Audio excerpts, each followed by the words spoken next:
Something I haven't talked about here before is my love for video games. And I know, reading the headline, if you guys go ahead and read this ahead of me, seems like a little bit of a weird segue here, but yeah, the gaming industry has had a huge week. Now, yesterday the PlayStation 5 launched, and a couple days before that, the Xbox Series X launched, and this is the first time since, oh Christ, my first video game console was a Sega Genesis with the package of Sonic 2 in there, and yeah, this is the first generation. I just couldn't give less of a shit. I've got a fucking beast of a PC over there, and I can just play games at a much better frame rate and resolution than any of these little fucking plastic boxes can put out, and your exclusives, you can shove them straight up your ass. So, I don't know, maybe eventually I'll get the PS5 or the fucking Series X, but at this point, I just don't give a fuck. But I really didn't think that the gaming industry would close out the week with this kind of fucking weird ass story. Ubisoft hostage situation, a false alarm. Alright, let's take a look. A massive police presence on the ground at Ubisoft building in Montreal's Mile End area, with officials not confirming what exactly the nature of the situation is. A police on the scene said that no threat has been detected so far. Specialized officers are inside the building. So first things first, it was reported, and there was aerial pictures of a bunch of people being held on the roof, and it was being called, like it said there, a hostage situation. It looked like things were a little bit fucking weird. And for those of you in the know, this is Montreal, and Montreal has a very sordid history with hostage and very troublesome situations. I'll just leave it at that. We received a call for robbery in a commercial space. For the moment, we are at that stage of verification, said the Montreal police spokesperson to La Presse. Montreal Mayor Valérie Plante tweeted that her team was in a close communication with police and are monitoring the situation closely. We encourage Montrealers to avoid the Mile End area. The police operation is underway in Montreal, Canada. Journal de Montreal is reporting that a possible hostage situation involving dozens of people in the ongoing Ubisoft building. Yeah, it looks like they were taking this shit real fucking seriously, because they don't just pull out, this isn't like the States here, by the way. They don't pull out the fucking SWAT gear and the AR-15s, which Beto O'Rourke would love to take away from these police officers. He's probably just creaming his little jeans right now. Yeah, hovering over that and taking a look, because that's apparently the Ubisoft building right there in the back, and yeah, man, they had that entire block knocked off, so I don't fucking know what's happening there. Like, it looked really, really goofy, to be completely honest. A crisis unit has been set up for employees at the Paris offices, or where the situation, that's where Ubisoft's headquarters is. It's in Paris. It's not Montreal, Paris. That'd be fucking stupid anyways. We cannot confirm that this is a hostage situation. I am now in contact with the employees on the roof, and they are doing well, Ubisoft Public Relations Officer Antoine Leduc Labelle told La Presse over the phone. There's a lot of laws and laws and laws. Ugh, stupid French. Photos from the news helicopter showed what appeared to be the staff on the roof of the Ubisoft building, heavily armored police officers, like we seen in that video there, with paramedics prepared to act. Bulletproof shields are being used. Unconfirmed reports say the situation may have been a false alarm. Breaking: alleged hostage exited the building. Sources from inside the building allege an apparent hostage situation was a false alarm. And a couple of you eagle-eyed viewers would have seen the little update here. Police sources say that the situation at Montreal Ubisoft building looks like a hoax. A police situation is underway. So what we know right now is that this might be just staged.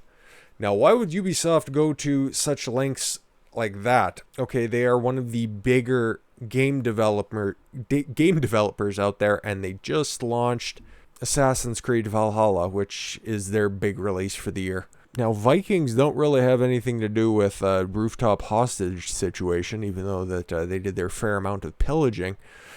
So this just kind of seems like something very, very stupid that they would do to put out there. Really doesn't seem like anything good would come out of this, especially if it's a hoax. The only thing that's going to do is just put a black eye on Ubisoft, and they've done a little bit to repair their image in the past little while, because in the previous, well, okay, we'd have to go back to the PS3, Xbox 360 lifespan when they were whole hog into the online passes, and then you move ahead into the PS4, Xbox One era when they were whole hog with the different loot boxes, and they are just kind of used to be one of the more shady outfits, and they are, well, to be completely honest, they are one of those studios that love the idea of games as a service. Now, if you aren't a gamer, you aren't terribly familiar with that term, but they just put the platform out there. It's like those free-to-play games that are on your phone, and then they just have little microtransactions to sell you a little bit more of the game, and then completely make that cash flow something more and more pervasive. Now, instead, when you used to be able to buy a video game for, what, $60, and then a few years ago up here in Canada, it got raised up to $70, and now the new video games for the Xbox Series X and PS5, another reason why I'm not exactly chomping at the bit to fucking buy one of those pieces of plastic, they are $80 up here per video game. Fucking stupid. So instead, they'd put out that video game, one of their most successful games, which was kind of a soft success at the beginning for Ubisoft, was Rainbow Six Siege. And now it's gone free to play, but you can buy the different players in the game, the different characters. They're called operators or whatever, and buy them different skins to make them look cool, so your friends just don't think that you're poor and you have a fucking regular standard gun, so you can just buy all your goofy little shit that doesn't do anything to really affect the play of the game, but you can keep milking that. So somebody who bought Rainbow Six Siege at launch for $60, where nobody was playing the game, and then it went free to play, and then they changed their model up, immediately gets bilked for more and more, instead of, you know, just old school ways of unlocking fucking content. And that's the reason why Ubisoft didn't have the best of reputation for a very long time, because they would do that, and then they'd also hide a lot of content behind paywalls as well, where you'd have to eventually buy the DLC, because shipping a complete game is something that fucking fell right off the cliff around the Xbox original and PS2 lifespan. Yeah, not because I'm an older gentleman at this point, but my interest in video games has significantly waned because of these practices just becoming more and more anti-consumer. And when I buy something, I like to buy the complete.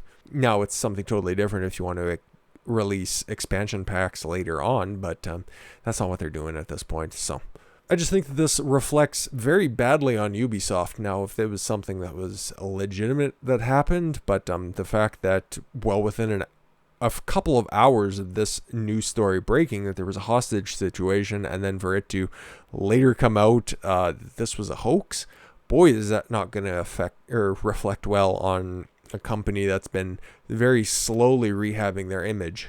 This was also another one of those companies that immediately put up their Black Lives Matter fist and their half-hearted attempts at, oh yeah, we support defunding the police, and now they're walking it back, and hey, look at that. As soon as you needed the police, they showed up without asking any questions. So we'll see if they're going to change their tune anytime soon. But what a great week for the gaming industry, and for it to end on such a sour note, I could give a fuck at this point.